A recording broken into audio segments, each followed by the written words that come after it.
रंजिशी सही। मुगले आजम। School bunk करके देखी? नहीं, बंक करके नहीं देखी। घर वालों को क्या बताया? घर वालों से पूछ के जाते थे जी। किसी के घर वाले नहीं जाने थे। पहले हमारे ऊपर बड़े जोरदार लाठियां भांजी गई, उसके बाद हमें अरेस्ट कर लिया गया। हमने सुना है कि आप क्रिकेट बहुत अच्छा खेलते हैं। एक बार बंक करके पिक्चर देख रहे थे, मेरे बड़े भाई आ गए। जो राजनीतिक गाने गाते हैं ना, वो बेसुरे हो जाते हैं। और अखिलेश भैया की बात करें तो? शायराना अंदाज।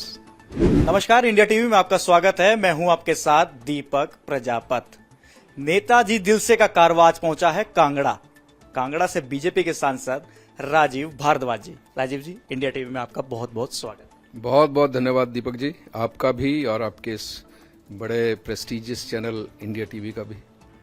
तो हिमाचल का जैसे आपने देखा होगा कि जो यंगस्टर्स हैं वो हमेशा वीकेंड मनाने के लिए हिमाचल जाते हैं। कोई मनाली जाता है, कोई कांगड़ा जाता है। और देखा जाए तो आपके कांगड़ा से ही लगता हुआ एक बीर बिलिंग भी है, जहां पर तो मैं खुद भी गया था पैराग्लाइडिंग करने के लिए। तो सांसद जी भी 2 दिन के वीकेंड पे जा रहे हैं वापस, इन्हें भी शौक सुबह आना होगा। तो सांसद जी, आपको मैंने सुना है कि आपको बोलते डिपो बाजार वाले सांसद, ऐसा क्यों? हाँ, क्योंकि धर्मशाला में जहाँ मेरा दूसरा घर है वहाँ डीपू बाजार है और वहाँ का मैं रहने वाला हूँ। मेरी स्कूलिंग और मेरा कॉलेज धर्मशाला में हुआ है, इसलिए मुझे लगता है कि शायद वहाँ की जनता जनार्दन मुझे इस नाम से जानती है। अच्छा, हमने ये भी सुना है कि आपका इंटरेस्ट राजनीति में स्टार्टिंग से था और कॉलेज के दिनों में आप जेल भी गए थे। तो घर वालों से कभी मना हुआ हो या उन्होंने डांटा हो या पिटाई हुई हो? हाँ, मुझे मेरे परिवार में दूर दूर तक कोई राजनीति में नहीं है। मेरे बड़े भाई साहब जो प्रोफेसर रिटायर हुए हैं, मुझसे बड़े जो हैं वो डॉक्टर रिटायर हुए हैं, मुझसे जो छोटा है वो एक बहुत बढ़िया इंस्टीट्यूट चलाते हैं, कोचिंग सेंटर चलाते हैं धर्मशाला में। एक अकेलौता मैं ही ऐसा व्यक्ति हूँ अपने घर में जो पेशे से तो डॉक्टर हूँ, लेकिन बचपन में ही, शुरुआत में ही मुझे लगता है कि मैं शायद 9th क्लास में था तो धर्मशाला का जो स्कूल है जहाँ मैं पढ़ता था, government model multipurpose higher secondary school Dharamshala, वहाँ चुनाव हुआ था और उस चुनाव को मैंने लड़ा था और मैं महामंत्री बन गया था।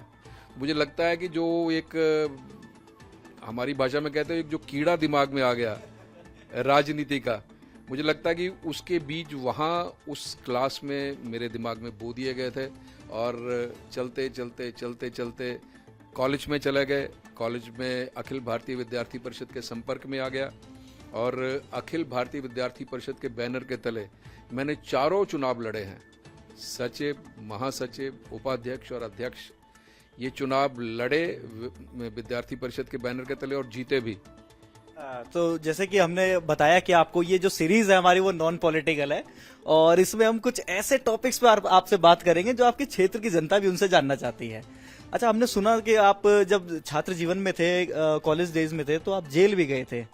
उस समय आपको कैसा लगा कि मतलब आप पहली बार जेल गए? तो डर तो लगता है क्योंकि यार एक यंगस्टर है और पढ़ाई की उम्र है, 21-22 साल की उम्र रही होगी शायद, जहां तक मुझे लगता है। और उस बीच अगर जेल जाना, फैमिली से भी एक डर रहता है, पुलिस वालों से ज्यादा फैमिली से ज्यादा डर लगता है।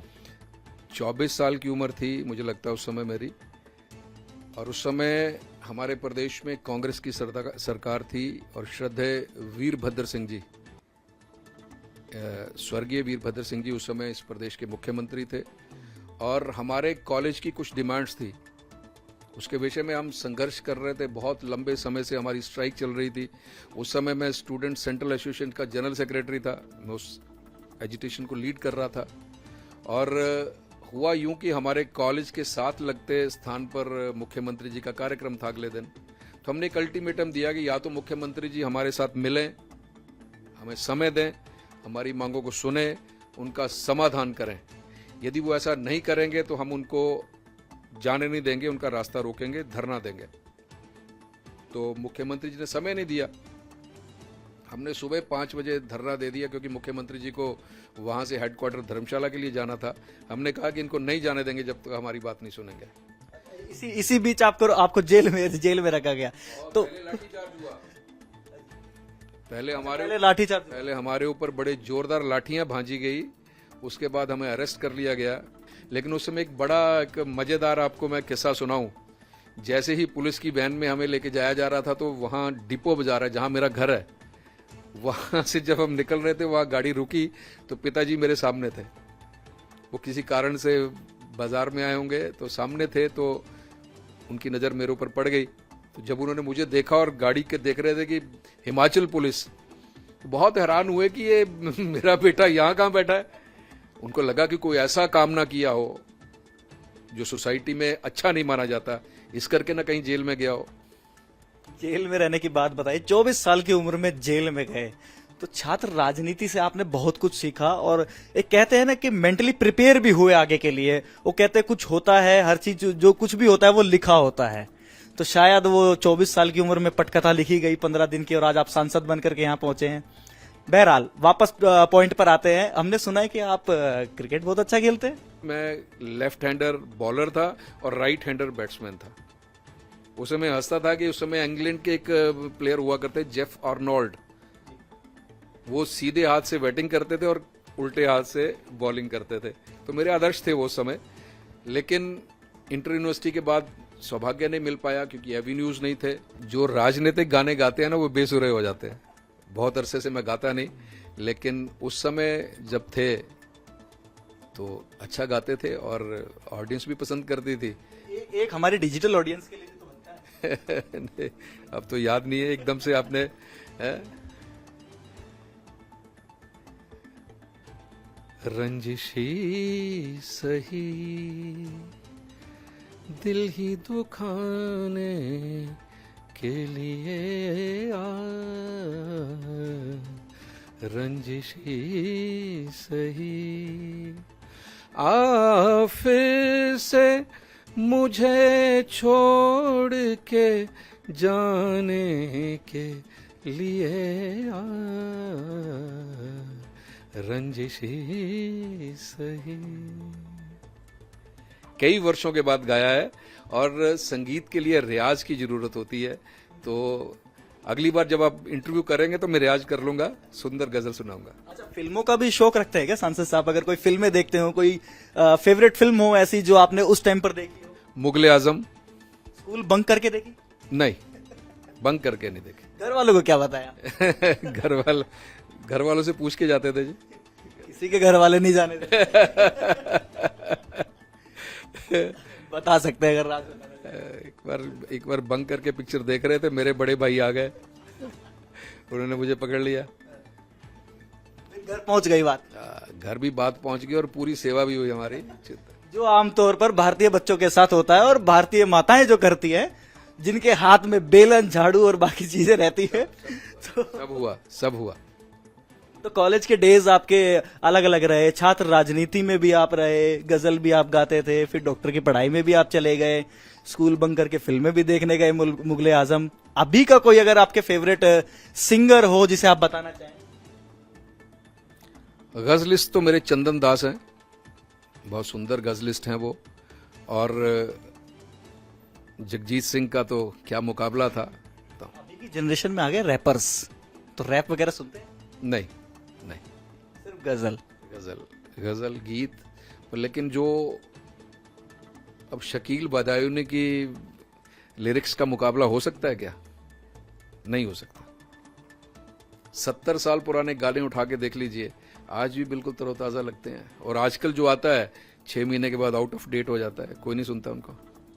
लेकिन रफी साहब ने जो गाया है 70 साल पहले, आप भी सुनते होंगे, आप नई जनरेशन के हैं, आप भी सुनते होंगे। 70 साल की आपने बात की, आपकी पार्टी 70 साल पर ही रहती है। आपकी पार्टी 70 साल पर ही रहती है। संसद में देखते हैं तो पंडित जवाहरलाल नेहरू पर आरोप होते हैं, जिसका विपक्ष मुद्दा भी बनाता है। खैर, आगे बात करते हैं। अभी आपने बताया कि क्रिकेटर भी आप रहे हैं, कोई फेवरेट ऐसा क्रिकेटर जिसको आपको देख करके लगा हो कि यार ये भारतीय क्रिकेटर ऐसा है जिसको पूरी दुनिया में पहचान मिलनी चाहिए? सुनील गावस्कर अब छोड़ गए हैं क्रिकेट। सचिन तेंदुलकर क्रिकेट के भगवान माने जाते हैं। और जिस दिन सचिन तेंदुलकर ने संन्यास लिया था, हमने भी क्रिकेट देखने से संन्यास ले लिया। अब मैं नहीं देखता कभी मैच। इस बार का वर्ल्ड कप तो देखा होगा? नहीं, मैं नहीं देखता। तो लास्ट कभी वैसे इन पासिंग रेफरेंस में सामने लगा हो तो देख लेता हूँ। अदरवाइज तेंदुलकर ने जिस दिन संन्यास लिया था, हमने भी क्रिकेट देखने से संन्यास ले लिया। सचिन जी के फैंस ऐसे हैं कि एक तो स्टेडियम में रहते हैं जो अपनी पूरी बॉडी पर पेंट करा के रहते हैं, और एक फैन उनके सांसद जी भी है जिन्होंने कहा कि सचिन ने संन्यास लिया तो हमने भी संन्यास ले लिया।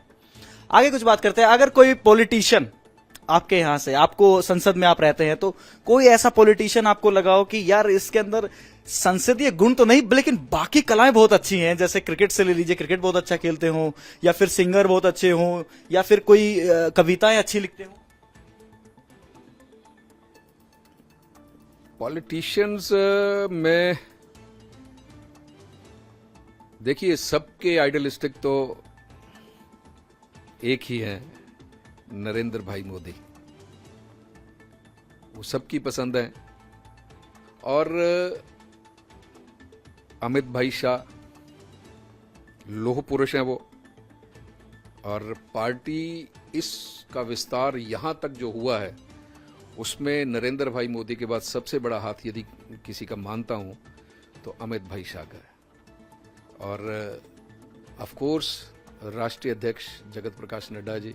मेरा सौभाग्य है, छोटा सा प्रदेश हिमाचल प्रदेश, केवल 4 सांसद और विश्व की सबसे बड़ी पार्टी और उसके राष्ट्रीय अध्यक्ष जगत प्रकाश नड्डा जी अपनी मेहनत से कहां पहुंच गए, ये हमारे लिए बड़े सौभाग्य की बात है। और श्रद्धेय शांता कुमार जी, वो मेरे फेवरेट हैं। और अगर यूथ की बात की जाए तो यदि मैं अनुराग ठाकुर जी का नाम ना लूं तो बहुत बड़ा अन्याय करूंगा। एक नाम आप भूल रहे हैं जिसको आप गिनवा नहीं पाए, राहुल गांधी। वो भी तो युवा है।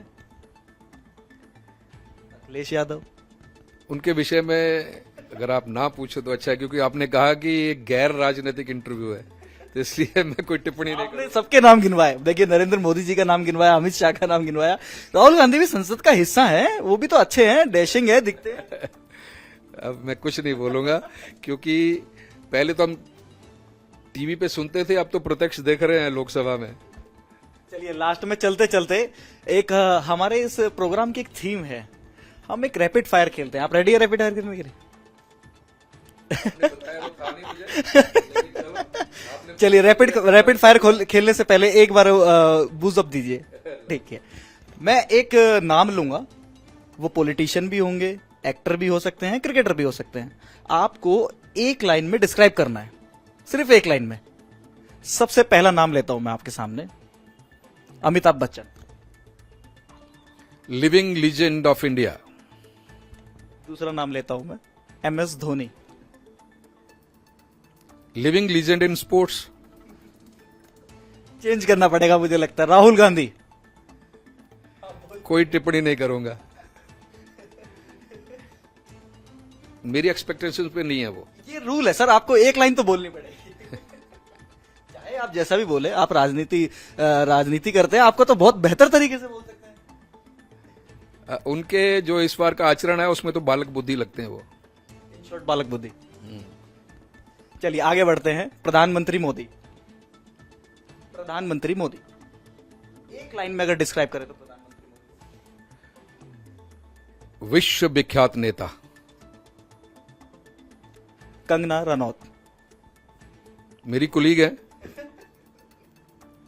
दोनों फर्स्ट टाइमर है। ठीक है। नेक्स्ट है ममता बनर्जी।